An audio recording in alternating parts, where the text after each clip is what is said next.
Mesdames et messieurs, bonjour, bienvenue dans votre émission sous la paillote sur votre chaîne numérique. C'est 24 plus sous la paillote d'aujourd'hui.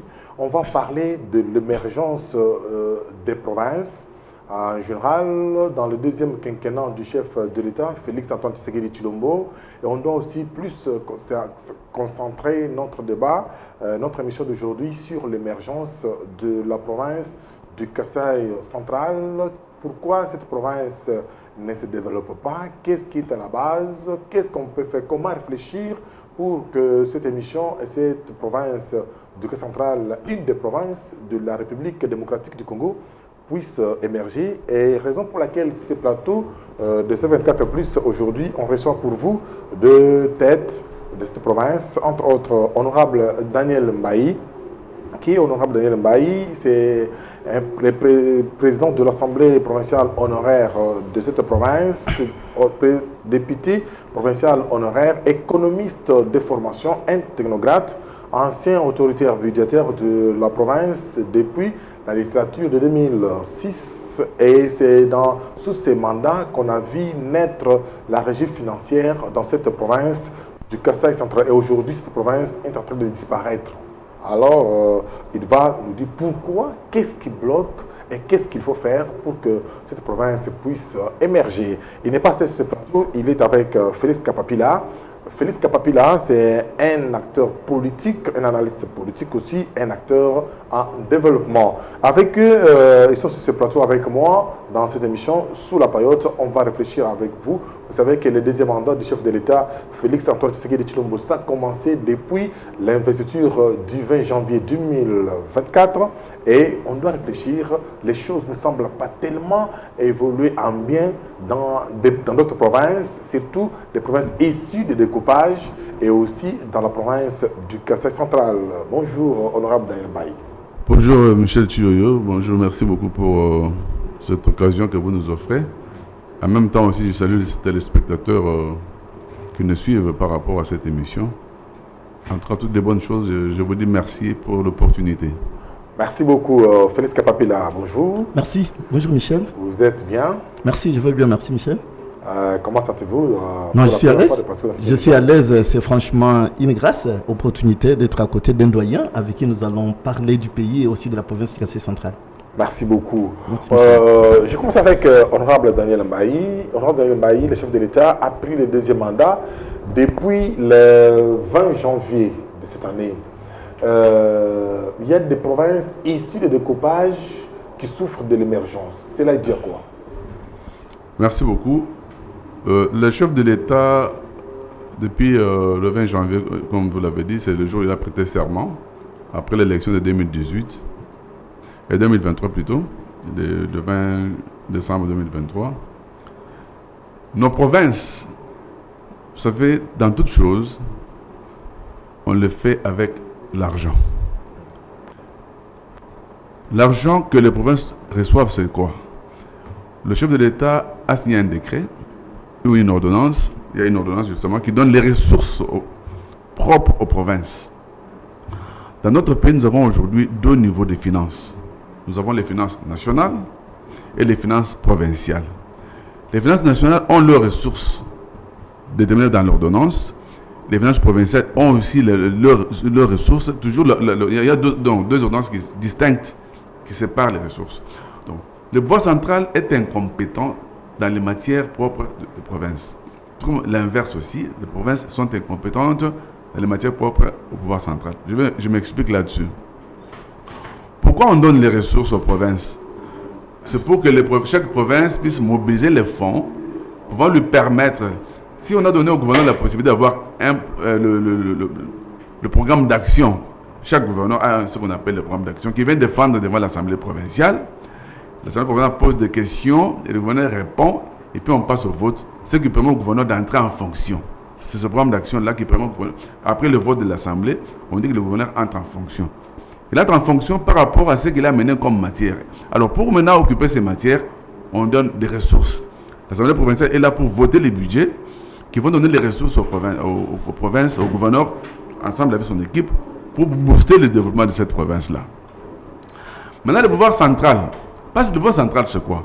c'est l'ensemble du pays. Mais il n'y a pas une province du pouvoir central. Le pouvoir central englobe toutes les provinces. L'argent que le pouvoir central utilise vient des provinces.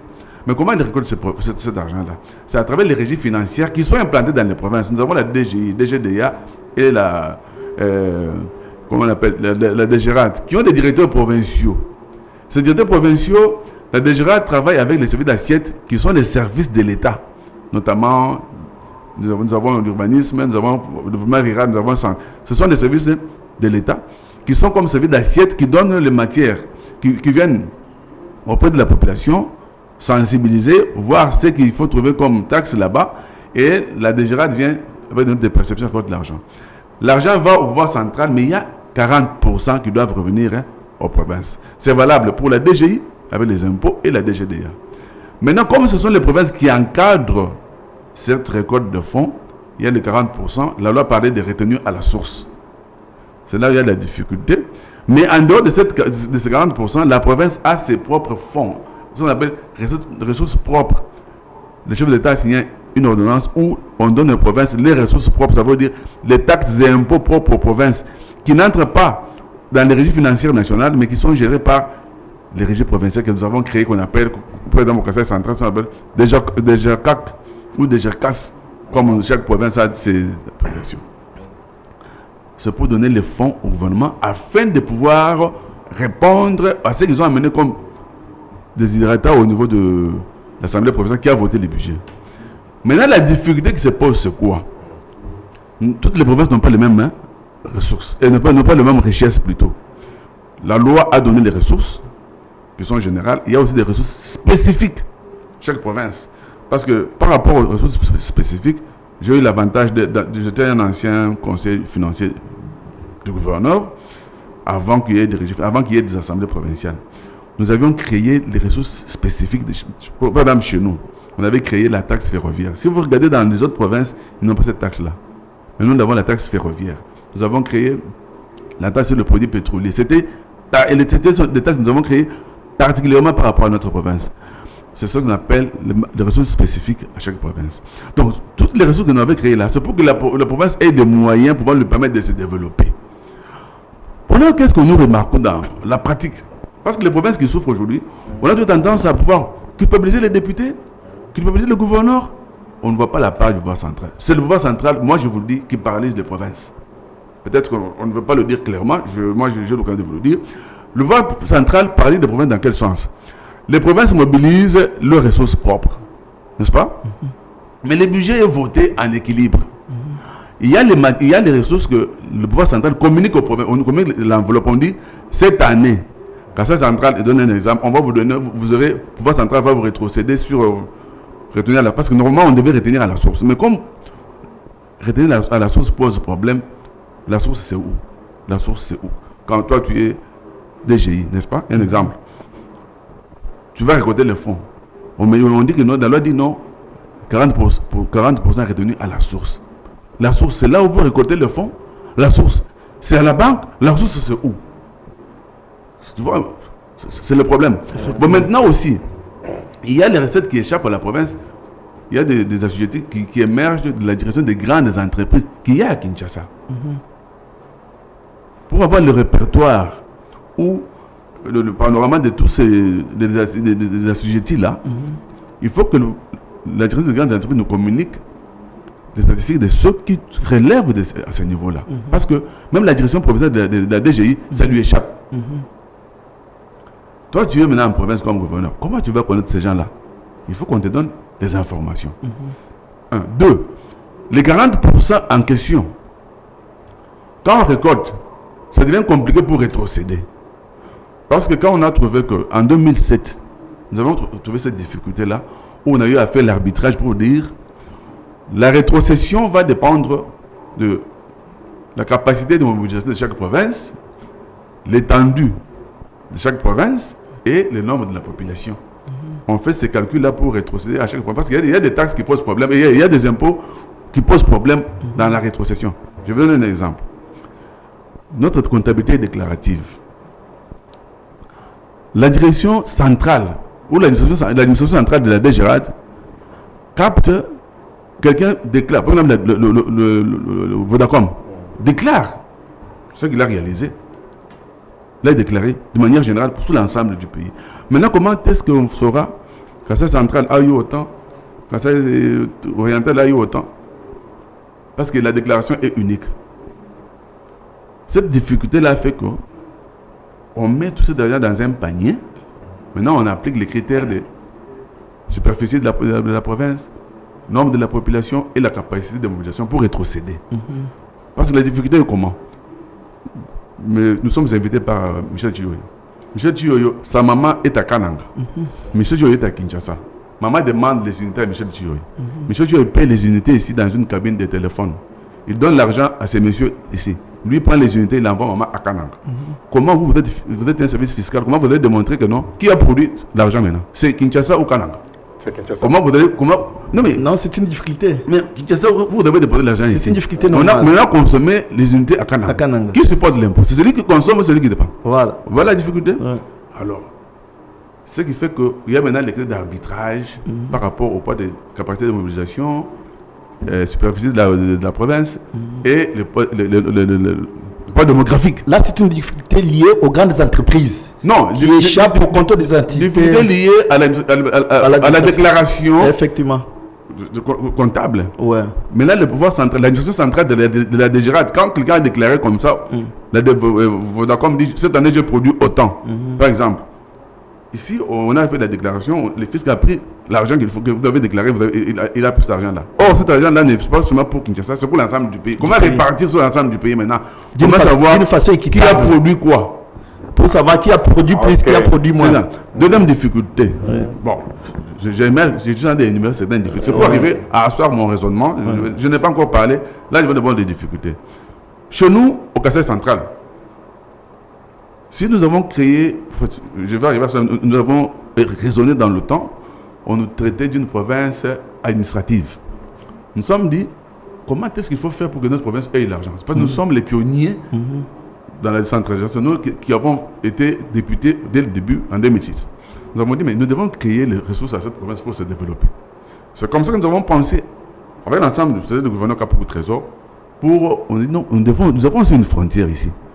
C'était au Kassai occidental, il y avait Kamako mais comme nous on voyait déjà la constitution qui a parlé de comment on appelle de coupage dans le temps, nous sommes dit mais si le Kassai il part là-bas, le Kassai central sera enclavé. Créons aussi pour le Kassai central sa province. Nous sommes allés à Manyamboul. Le premier était Manyamboul.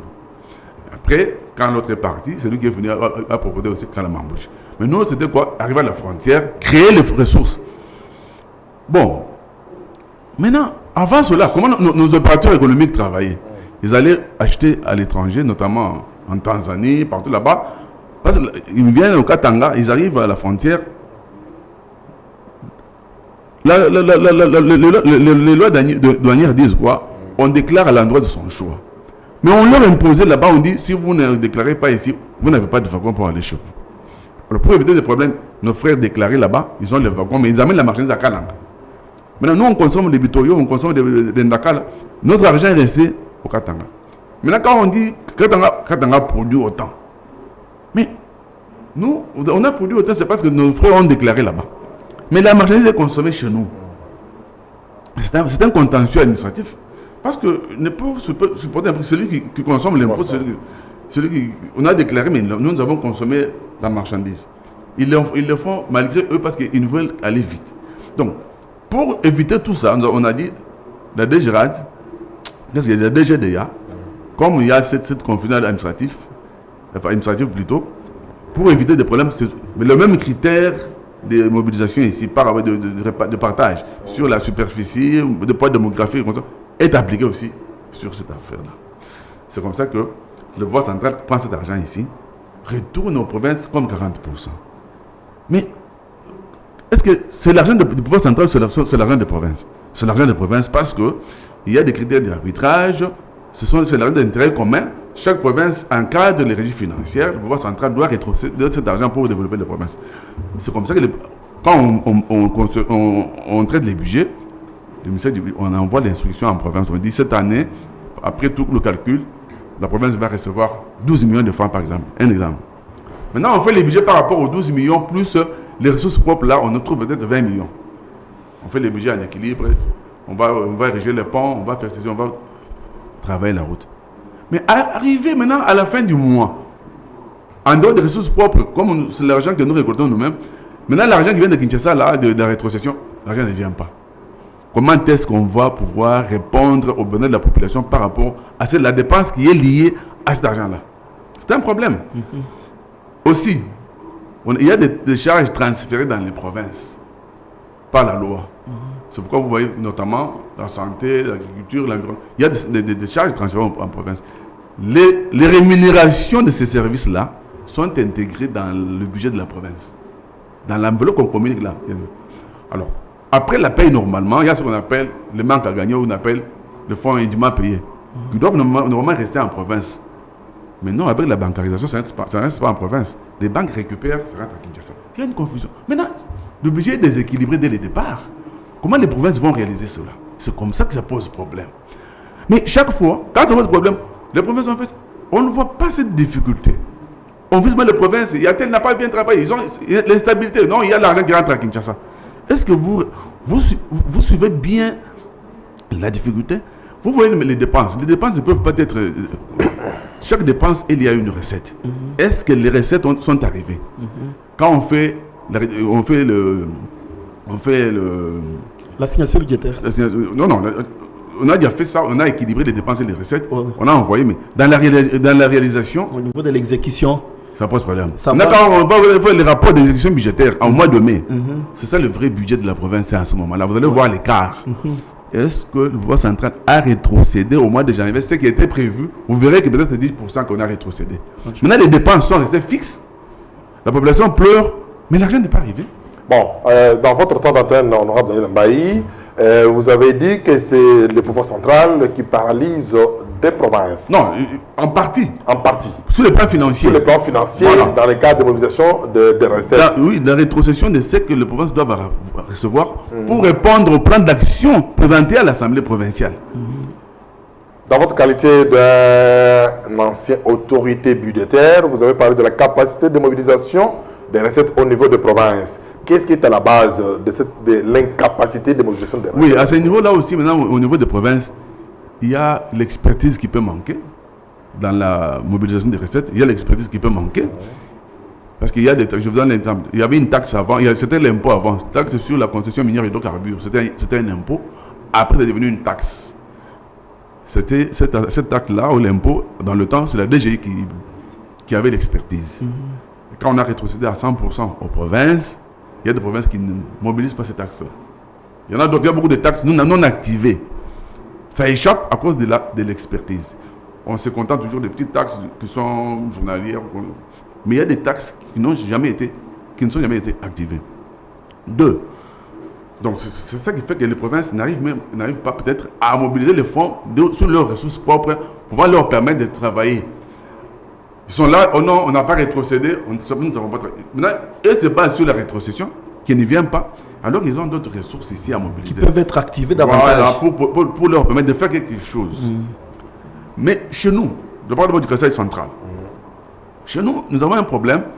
Parce que nous avons des mines chez nous. Nous avons aussi les mines. Parce que on a vu les Katanga, on a vu les autres. Nous avons aussi les mines chez nous.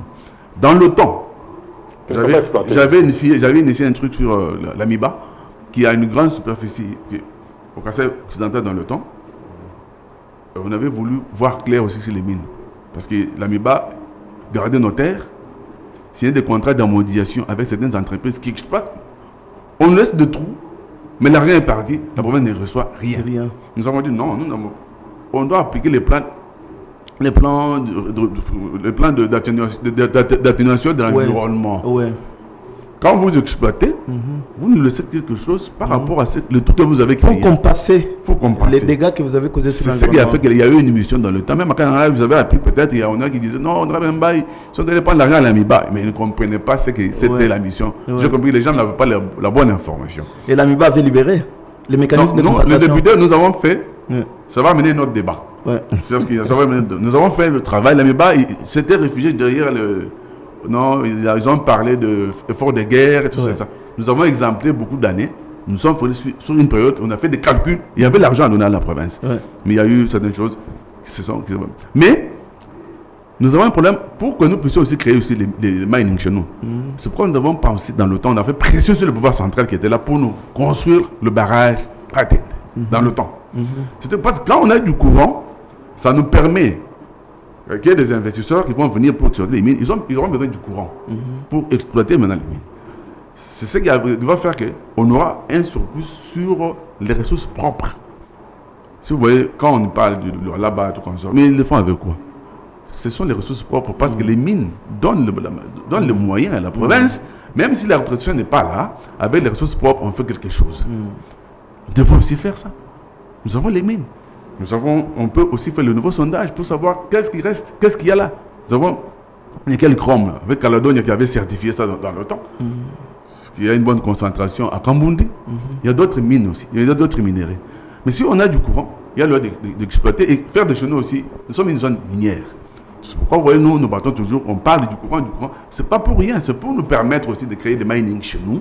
Comme ça va nous permettre de pouvoir évoluer, même si le pouvoir central nous pose problème de rétrocession comme ça se pose aujourd'hui, parce que les recettes produites en janvier, on va vous donner ça au mois de décembre, on va donner les recettes de janvier, on va donner au mois de mai.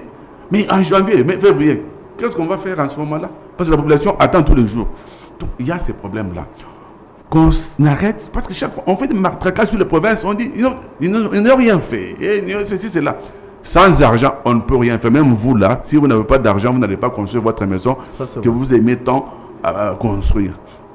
Donc, on crée les ressources aux provinces, que nous ayons l'argent pour pouvoir développer chez nous. C'est que le pouvoir central envoie par moi, il y a des interventions d'équilibre de certains projets, parce que vous savez que les budgets de province sont gérés par le pouvoir central. Le budget d'investissement. C'est le pouvoir central qui gère ça jusqu'au jour. À moins qu'on ait changé hier, mais juste à mon information, c'est le pouvoir central qui gère les budgets d'investissement. Donc, ça pose problème. Vous ne connaissez pas ce que nous cherchons. Nous avons besoin de l'aiguille, vous nous amenez le fil. Ça pose problème. Donc, si peut-être nous, on refuse pourquoi peut-être qu'il n'y a pas d'expertise, ça sera mal géré. Mais quand on envoie des gens pour gérer, on bouffe cet argent-là. Donc, c'est toujours ça qui pose problème.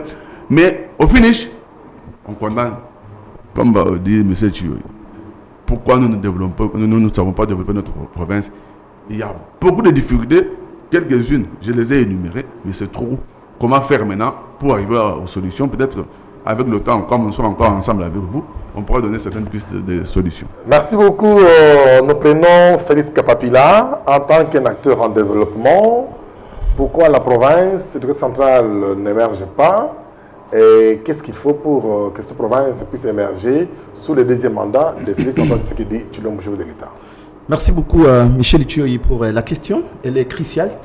Il faut d'abord souligner, avant de parler de la province, que la RDC, notre pays, fait partie de pays membres des Nations Unies.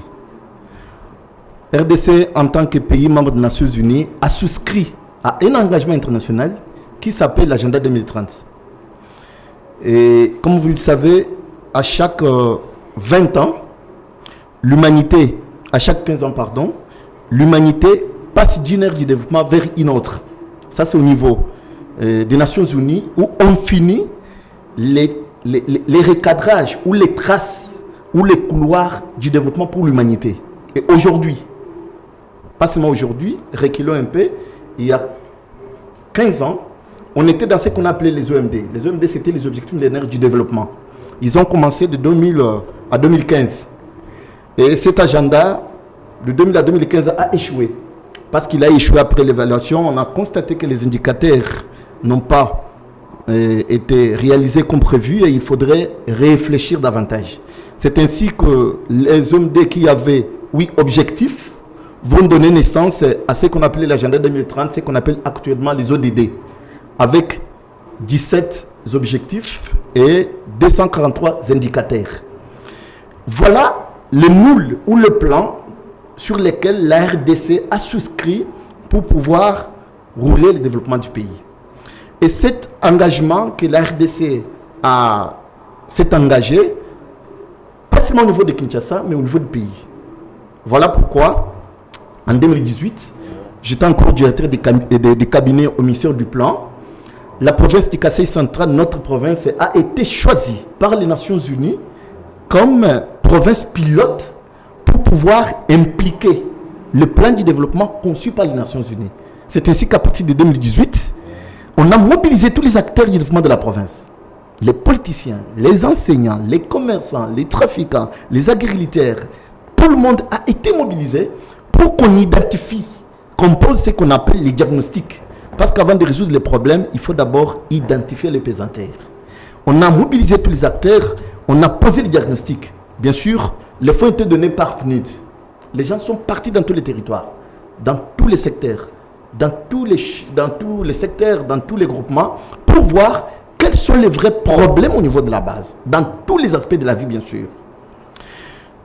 Après ces diagnostics, toujours avec l'appui du PNUD, on a conçu le premier plan du développement qui répond à l'exigence des Nations Unies. C'est ce qu'on appelle le PDP. Les documents existent jusqu'à aujourd'hui. On a appelé ça PDP, le PDP qui signifie le plan du développement provincial. Parce que comme vous le savez, dans l'agenda 2030, lorsque vous parlez du développement de la ville-province de Kinshasa, ce n'est pas de la même manière que vous allez parler du développement de la province du Bandundu. Et quand vous parlez du développement de la province du Bandundu, ce n'est pas de la même province que vous allez parler du développement de la province du Kasaï. Donc, chaque province, chaque entité a ses spécificités. Donc, chaque entité a ses problèmes spécifiques.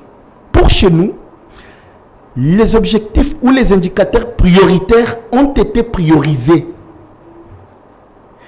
Et les priorités pour le développement de la province du Kasaï central depuis 2018 jusqu'à ce jour existent comme des boussoles auxquelles chaque province, chaque gouverneur qui arrive dans la province va pouvoir s'y référer pour booster la province vers le développement. C'est pourquoi, au niveau de notre province, il y a ce qu'on appelle le PET. J'ai félicité, j'ai remercié l'honorable Mbaya lorsqu'il a présenté, en fait, les capacités de mobilisation de recettes de chaque entité qui puisse arriver comme un catalyseur qui puisse amener la province vers le développement. On a dit qu'on peut mobiliser, mais à un certain niveau, il y a des difficultés au niveau des rétrocessions. Et lorsqu'on fait les assignations budgétaires et lorsqu'on fait le plan du budget, il arrive qu'il y a des fonds qui manquent. Mais parce que les fonds vont manquer, comment vous allez exécuter les activités pour lesquelles X budget a été affecté? Il va se poser, il y aura un vide. C'est pourquoi vous allez passer tout le temps à critiquer les gouverneurs. Tel gouverneur n'a pas fait, tel gouverneur n'a pas fait. Non, on ne développe pas la province parce qu'on est gouverneur. On développe la province parce qu'on est gouverneur, on est doté de moyens qui puissent vous permettre de développer la province.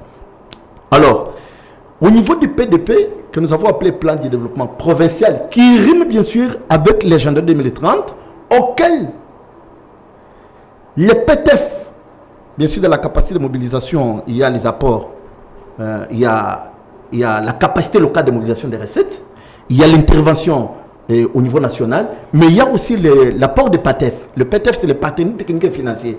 C'est que vous voyez à la province, il y a le PNUD, il y a le PAM, il y a l'USAID, il y a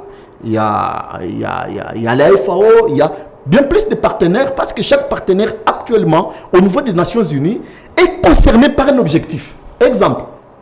Quand vous êtes au niveau de la province du Kasaï central, que vous parlez de la faim, en droit du gouvernement, quel est le partenaire technique et financier qui sera interpellé? Lorsqu'on parle de l'insécurité alimentaire, comme les indicateurs sont à rouge actuellement, le partenaire le plus visé, le plus touché, c'est la FAO et le PAM.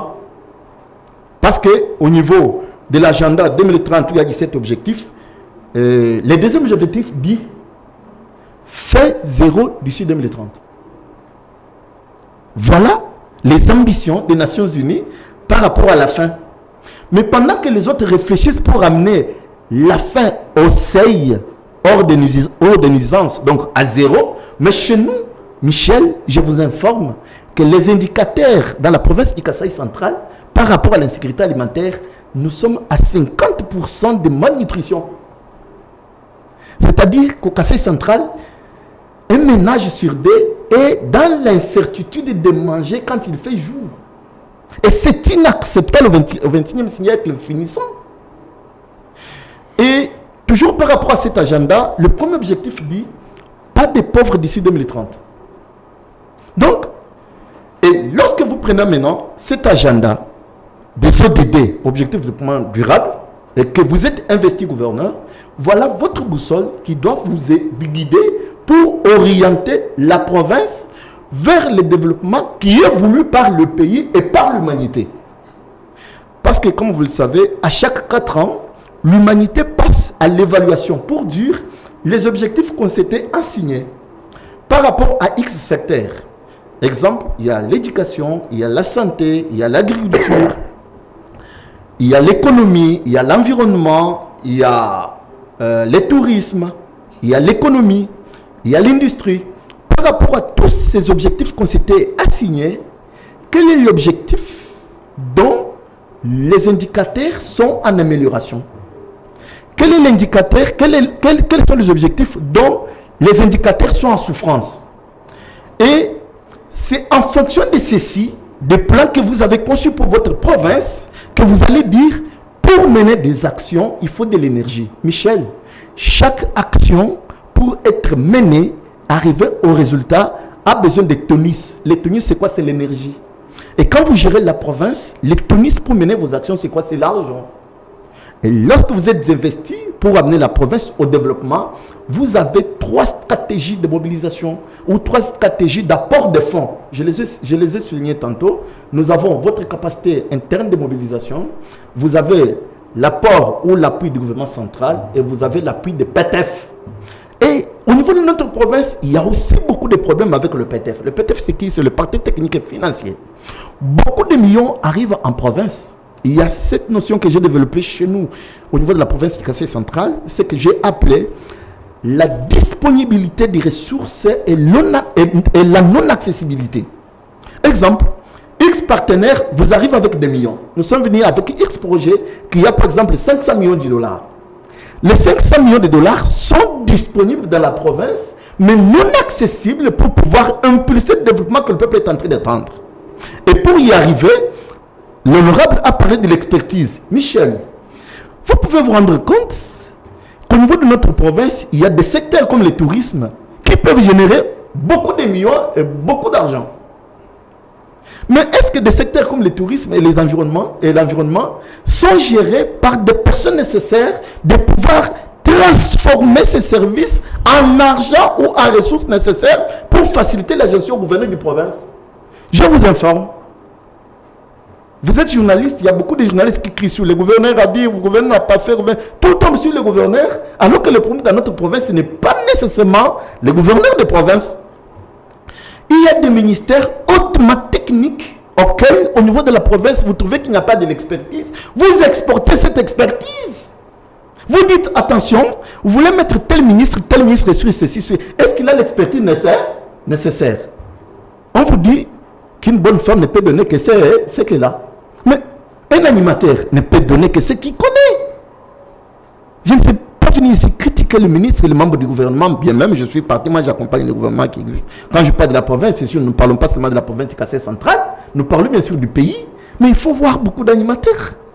Ils n'ont pas l'expertise nécessaire pour pouvoir creuser, fouiller, bêcher et mettre la main là où il y a des ressources.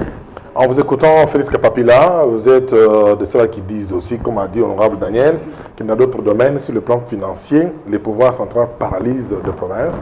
Vous avez aussi parlé aussi que les pouvoirs centraux est en train de paralyser les provinces par rapport à l'affectation des experts, des agents dans certaines divisions provinciales.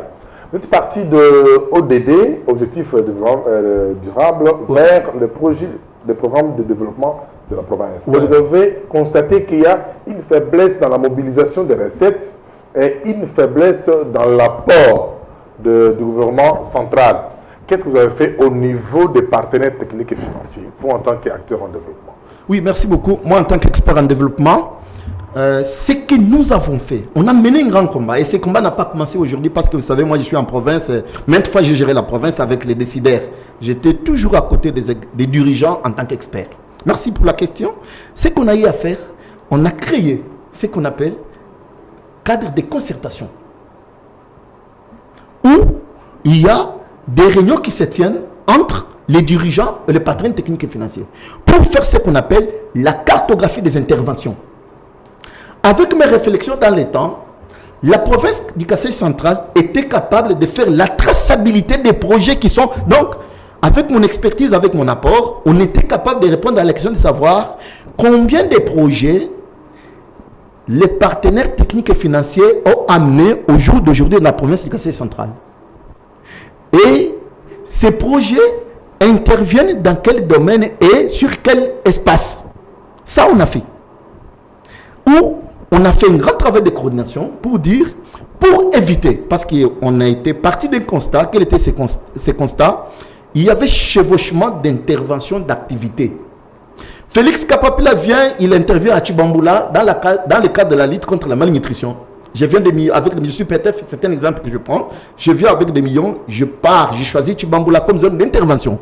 Pendant que je suis en train de minimiser l'incidence de la malnutrition à Chibamboula, Michel Chiyoyi, qui ne savait pas que moi je suis à Chibamboula, il revient encore à Chibamboula, alors que quelque part à Katende, les gens sont en train de mourir de faim. C'est-à-dire que à un certain niveau, il y avait ce qu'on appelle le chevauchement d'intervention.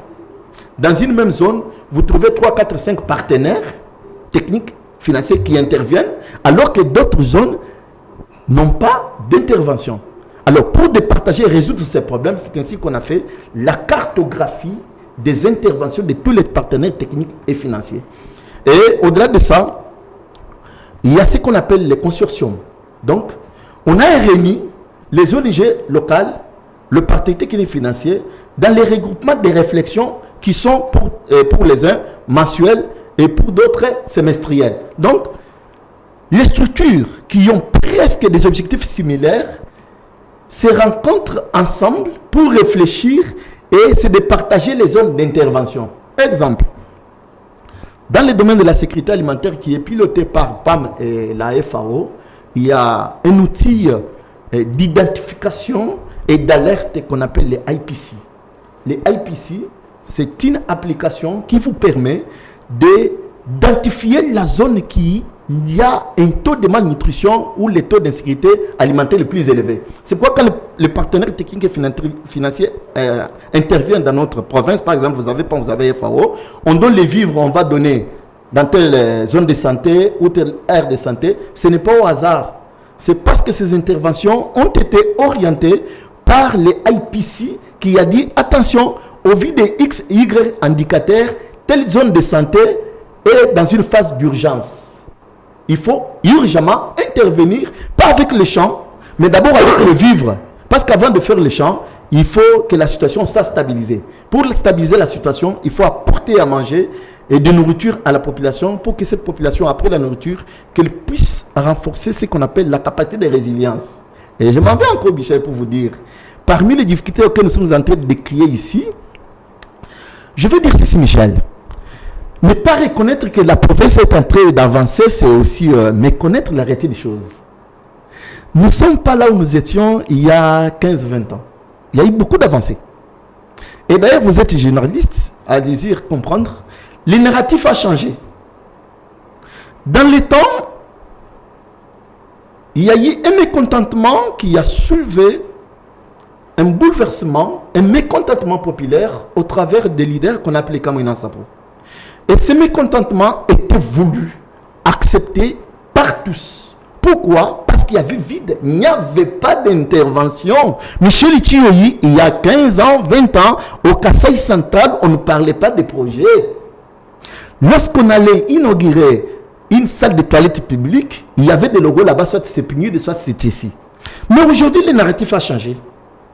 Allez-y sur les réseaux sociaux, allez-y dans les groupes Kasaï central et consorts. Quand les journalistes et les acteurs parlent, ils ne parlent pas d'un vide, mais ils parlent de quelque chose qui existe, mais qui est pourtant mal géré. Qu'est-ce qu'on vous dit? Autant de millions ont été donnés pour exécuter X projets, mais on sent qu'il y a un retard. C'est déjà quelque chose.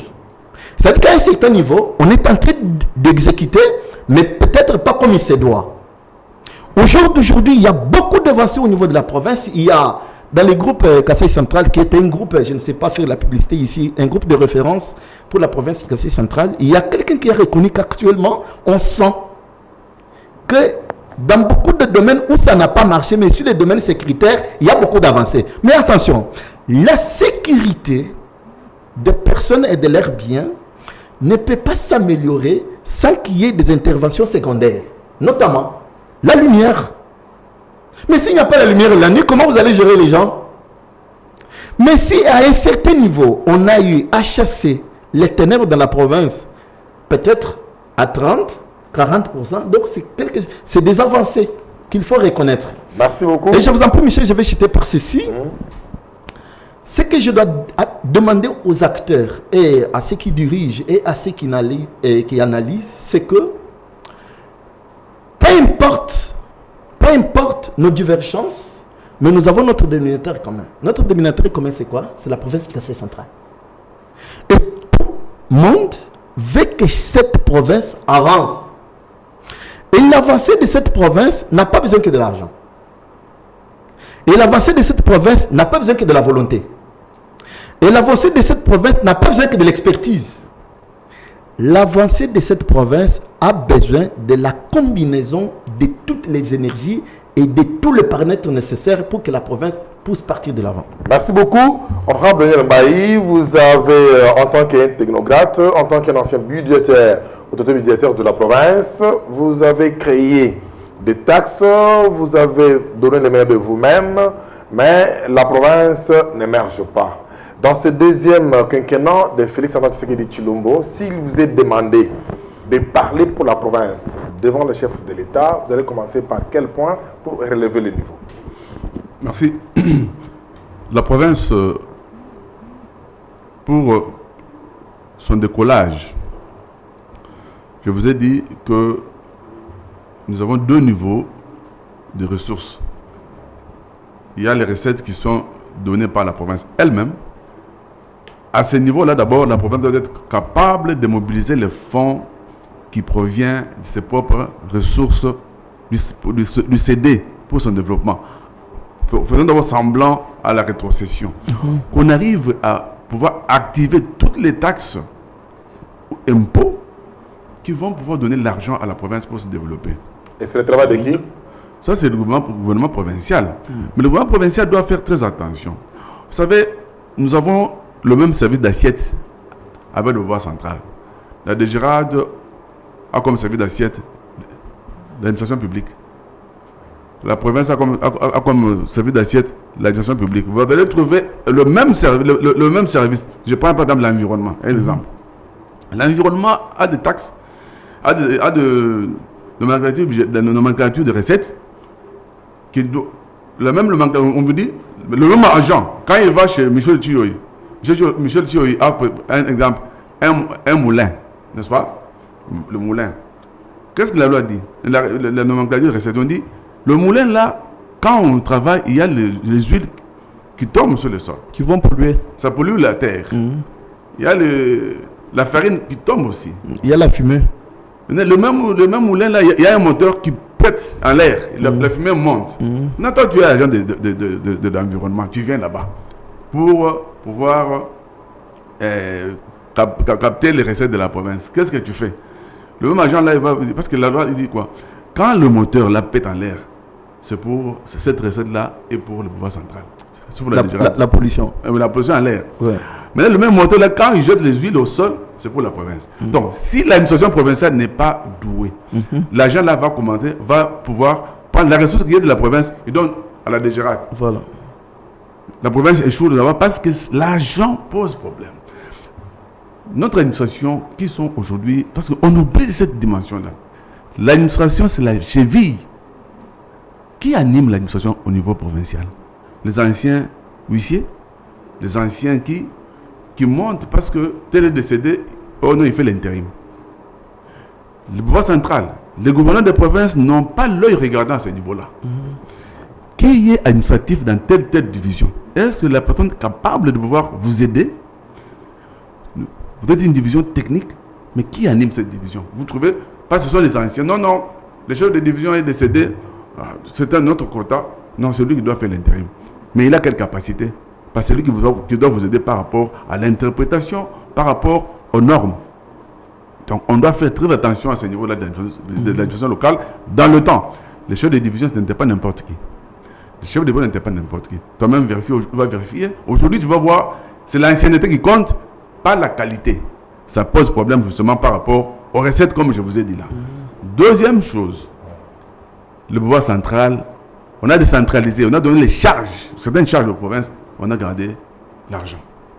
Parce qu'au niveau de la province aussi, la province, avec la DGCAS, comme on dit, il y a trop d'abréviations, ce que la province fait là, ce sont les recettes d'intérêt commun.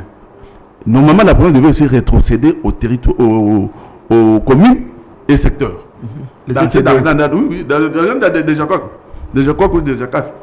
Mais ces gens-là, on doit, comme le pouvoir central rétrocède aux provinces par rapport à l'encadrement des recettes, et aussi à leur niveau avec la région de la DGCAS, ils doivent normalement rétrocéder aussi au niveau des communes et secteurs. Parce qu'eux aussi encadrent. Mais ça ne se fait pas chez nous. La province prend le bouffe. Mais lui réclame la rétrocession du pouvoir central. Mais toi, tu rétrocèdes où? C'est un problème aussi. Parce que ces gens-là doivent aussi créer des développements au niveau de la base. On doit créer les budgets participatifs. Dans le temps, j'avais fait ça, il y avait même un édit, mais malheureusement, je ne critique personne.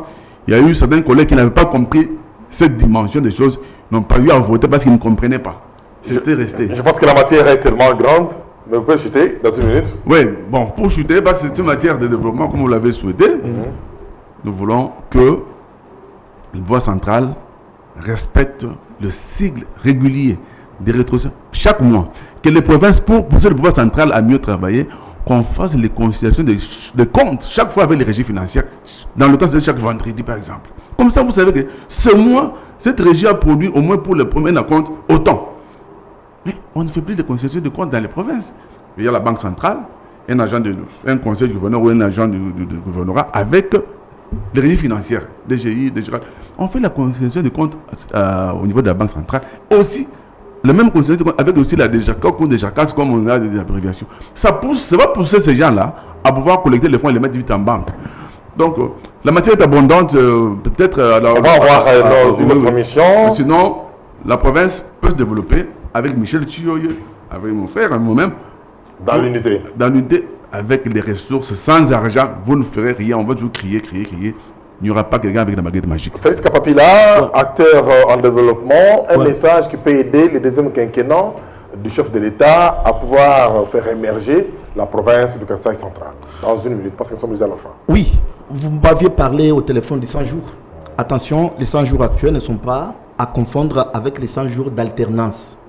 Ici, c'est les 100 jours de consolidation où les projets, les programmes qui étaient mis en place sont en phase d'exécution. Et d'ailleurs, pour votre information, pendant que je vous parle, parce que vous parlez du quinquennat, au ministère de l'Agriculture, je suis inspecteur national sémencier, on a 700 tracteurs. 700 tracteurs Mahindra 9. Qui peuvent aider la province centrale à émerger. Mais la province de centrale ne peut pas manquer une centaine. Et par rapport à l'émergence de la province, il n'y a pas que les tracteurs. Si la question que vous avez posée à l'honorable Mbaya m'était destinée, je lui dirais ceci. Pour faire émerger notre province, là il faut taper avec ces nouveaux mandats. Allons-y vers les infrastructures de base. Allons-y vers les routes.